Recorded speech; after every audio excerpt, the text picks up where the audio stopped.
standstill or a reduced ID run for a hoist application. It is not recommended and not and it will not work at all.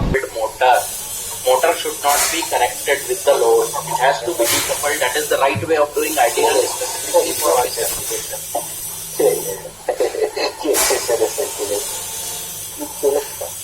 Then once we put the motor data,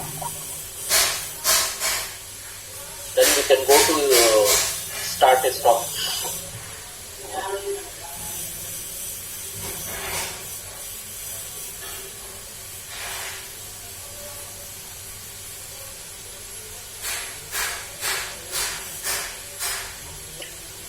Then we can select some start stop parameter, start stop and direction. This is must, and please note that whatever you are seeing this parameterization, it is for pendant control.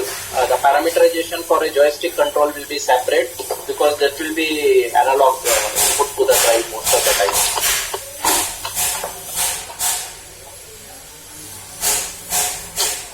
So here we can see by default when you are using a crane software, that is the reason, one of the reason we need to use the crane software also.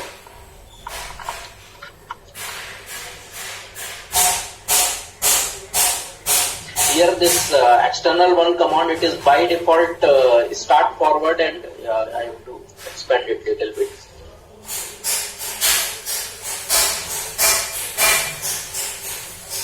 So by default we have to, it is there, no need to change. For the crane software, when it comes with N5050, this setting will be there. If the drive is without crane software, the setting may be different. So this is mainly for the crane software. Then start, it is by default, you have to select from external, it is a start forward and start reverse. Now you have to change, select the parameter, that is DI, digital input. Here we are selecting DI3 and DI4. We can select, by default it is DI1 and DI2, but mainly DI1 and DI2 is for different control, that is for direction and other thing, by default for the crane software. So rather than reprogramming that DI1 and DI2, we can straight away use DI3 and DI4 because it is pre-configured for this usage. If you want to configure DI1 and DI2, it is possible, but it is more tedious job because it is pre-configured for something else. So better to go for DI3 and DI4, external source. So in terms of crane parameterization, when we understand that we are using external one command with DI3 and DI4, that means it is by default start forward and start reverse. For the crane parameterization, it is by default they will give certain value for the speed also. So it will be by default 10% or maybe depend on the customer requirement. So it is usually start with the forward in the pendant control and start with the reverse within the pendant control. So those two connection has to be done in DI3 and DI4.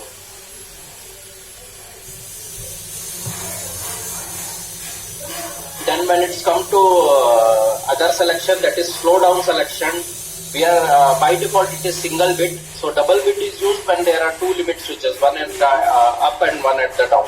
So it depends how the limit switch is configured. So you can check at the site how it is done. Then slow down input can be configured for DI5 and DI6 if there are two input, because we had selected double bit. Here this particular case was having two limit switch. Most of the case this will be like that only.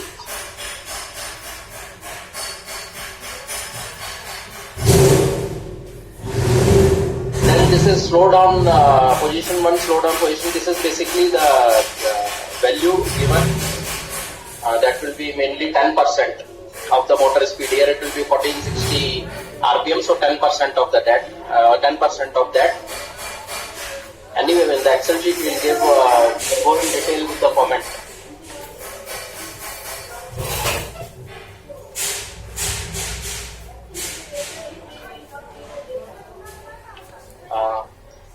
So now next we move to start stop mode. So here are some other important, very important parameter. When we go to start stop mode, we need to check this magnetization time. So there are two options to check this magnetization time. What magnetization time we need to put? By default, it will be 500 milliseconds. So we can select. Usually we select for this. It is selected as 266. The thumb rule is it will be 7 times of the motor kilowatt. Or else you can go to the manual. There will be one chart given based on the kilowatt. The magnetization time to be provided. The purpose of this magnetization time is it will make sure that motor is magnetized before it starts, so that it can develop the torque at the starting itself. That is must for crane requirement, hoist requirement. Then zero speed limit, anyway it is there, no need to change it. It is 30 rpm. Then zero speed delay is there, so 50 milliseconds. The purpose of this zero speed limit and zero speed delay is, here you have zero speed limit. That means once you are stopping the drive while lowering or while hoisting in any circumstances, then below 30 rpm the motor will go for the for forced stop. And when you are using this zero speed delay, that has to be there. By default it is 0, but that has to be put so that once you are using an encoder, also that rotor position is known. So the drive is ready, yes, it is going to stop. So let me take the data of the rotor position, everything for the next operation. That is the purpose of this zero speed limit. No need to change zero speed limit, only delay has to be put, some delay when you are using encoder.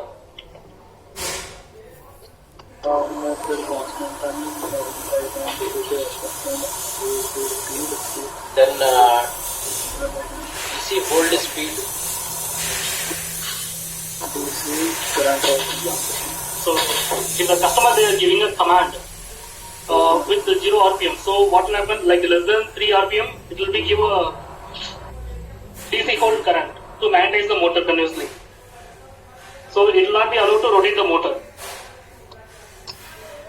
And auto restart time, this has to be 0. It is by default 5 seconds, but please make sure it is reset to 0, because we don't want to use this auto restart. And that we understand while seeing the parameter of brake parameter, that is 44.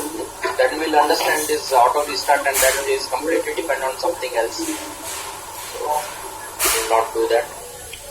And for crane we don't recommend any auto restart. Fault is there, then we need to check everything and then only we need to do. And then crane it is not, that is we are telling, crane it is not recommended that some fault has come, something has come, your software without checking anything, you just go for an auto restart. It is never recommended for a hoist application. Don't go for auto restart. It has to be.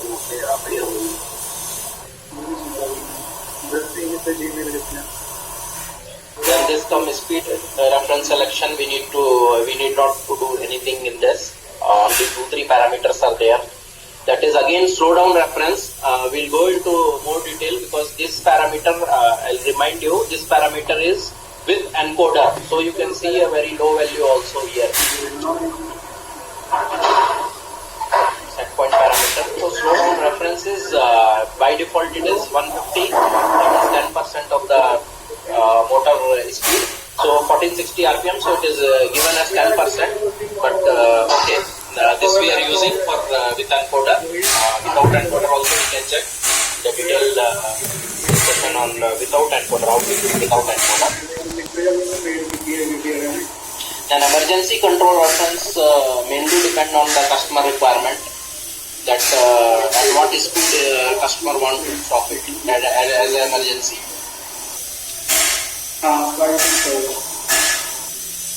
Then this is important parameter, that is step reference. So this particular will go more detail while seeing the Excel sheet. There we have configured, here also it is configured as 4-step reference. Here you may ignore the parameterization as it is for one of the particular sites. You can consider it as first reference speed can be 10%, second reference speed can be 25%, and third can be 50%, and fourth can be pure 100%. This is how most of the crane OEM or the customer requires. 10% speed, 25% speed, 50% speed, and 100% speed. Here this customer might require only 2 speeds, so it is all other speed are same. But here it is 10%, 25%, 50% and 100%. That is the typical setting people will go for.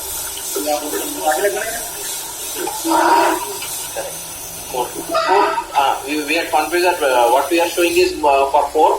For further we can increase and select a DI. Like here we had selected DI2. We can again select one more DI. Then we can further increase the step reference. But typically 4 is sufficient for hoist, and sometimes very rare case people go for 5 or 6 speed, not beyond that. Then here is crane motor potentiometer. For this particular case, since we had used DI6 for other purpose, we had changed it as false because it is not used motor potentiometer because that is mainly for joystick control, and as I told earlier, this is the configuration done for the pendant control.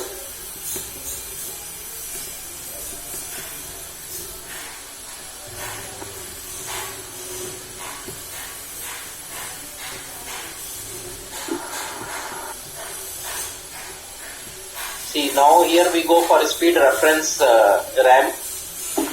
This is for one pointer is given for parameter 83.10 that we'll see. Anyway, it is inactive. We need to inactive. This is by default. It is given. Speed ramp in zero source. That may be for stopping. That we'll see. Then crane ramp selection. This is acceleration, deceleration. By default, it is acceleration, deceleration 1. That is ramp time. But we have to select with the direction, acceleration, deceleration direction. Then you can, based on the customer requirement, you can set the acceleration time and deceleration time. Typically, by default value is 2, but most of the time the customer requires 2, and typically it is 2.5 seconds. Please note that drive size matters a lot when you are using this acceleration and mainly the acceleration time. Drive should be sized accordingly and it should be capable of accelerating that particular load with that inertia in this much of time. So that needs to be taken care. Too short acceleration time, your drive may not be sufficient to take that.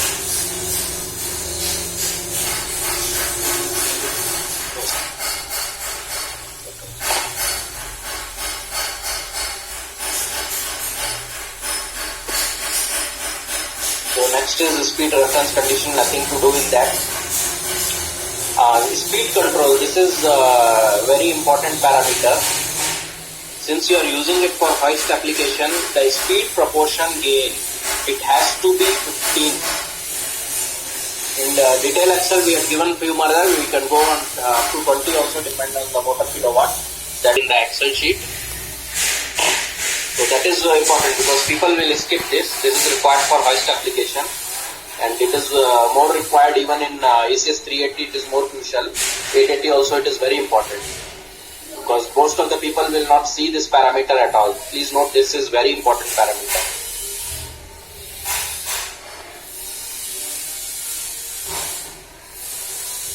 Torque reference change anyway nothing to do, and also is check. Then limits.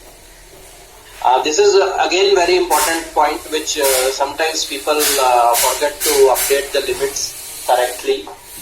So here we have to put the minimum and maximum. Hoist will operate in both the direction. So minimum and minus and plus both speed has to be put. This is very important parameter, that is maximum start current and maximum current. You see here the value put is 72 ampere. The drive which is commissioned in this particular case is a 72 ampere 880 drive. By default, it will take the maximum current as a parameter that drive is capable of giving. But we cannot use that for the hoist application. The reason is, here it will be using the heavy duty current multiplied by 1.5 times like that. But for hoist application, while doing inching, your repeatability, the overload repeatability will be less than 1 minute. It will be few seconds. So you cannot go with more current for this maximum start current and maximum current. It has to be drive nominal current. Please note that for other application,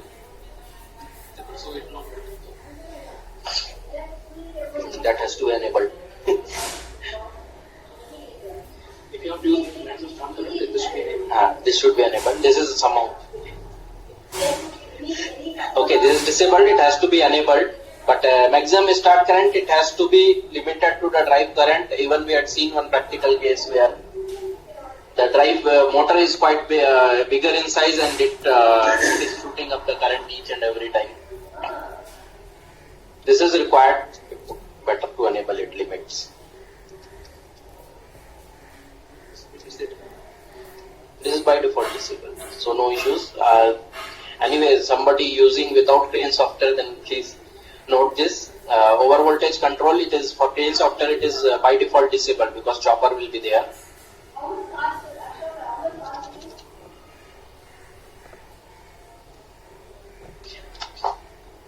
Fault function, nothing much is there, only one thing I had seen is this fan failure. Stall is separate anyway.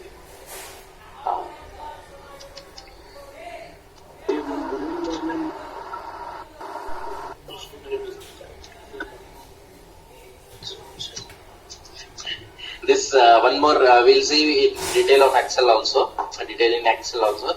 This stall current limit has to be set to 100%.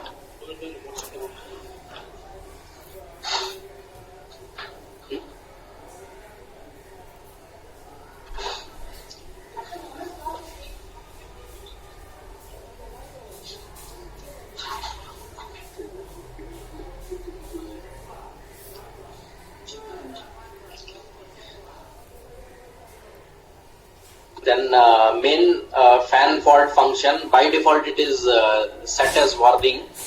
Then it has to be selected to fault. Then this is motor over speed level. Here by default it is 2000 RPM, that is based on the default setting of the drive. But however, you have to go for the just 10% more. Maximum 10%. So here for 1500 RPM it is, or 1460, so the 5 RPM or something like that, it is set to 1600 RPM. So the recommended value is 10% more. That's all. Supervision, nothing to do unless and until you want a particular relay output to be high on particular some particular event.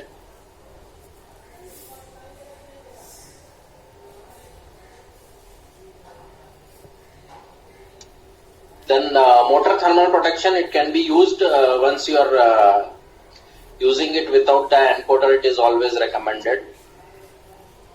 Because you will never understand that motor is heating or something is happening. Then load analyzer, user load curve is more of a informative thing, so we are not using it. Then this is important, that brake chopper parameter. So thermal time constant that we need to put based on the existing or whatever brake chopper is, brake resistance is installed. So that from that resistance we can get this value from the manufacturer of the resistance. Then kilowatt. So here there are two things, and then resistance ohmic value. So my request to everybody is that once you are putting this parameter, just cross check once again the suitability of the brake resistor installed, because we had seen there are manual errors where by mistake the brake resistance selected or the brake resistance arrived at the site is of wrong rating. So rather than just blindly putting the brake resistance value into the parameter, just cross check. Here you can cross check from the hardware manual itself whether this ohmic value is suitable or not. That is, it has to be R minimum, near to R minimum, but it cannot be less than R minimum, and it should not be too high than R minimum also. So for this 72 ampere, it is 8 ohm, so it cannot be 12 ohm or 14 ohm or 15 ohm for at least hoist application, else the power dissipation will slow down and it will not give the right result. So please make sure that it is cross-checked while you are putting the parameter of the brake resistance, it is cross-checked once again.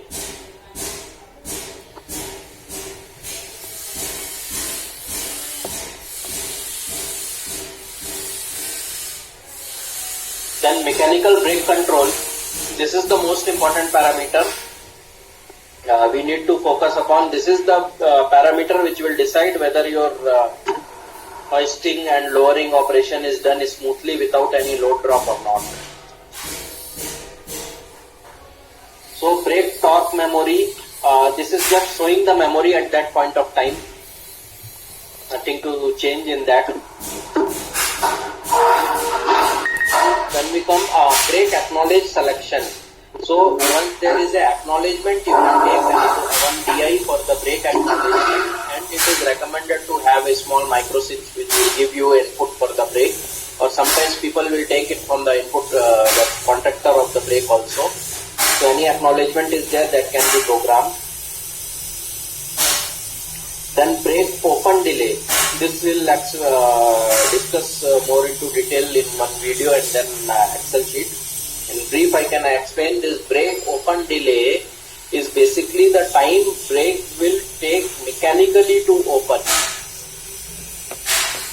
So that whenever you are giving a start command, once the drive is ready to take the load or pick up the speed, the brake, make sure that brake is open, or the other way around also. The brake is not yet open and we are trying to push the drive.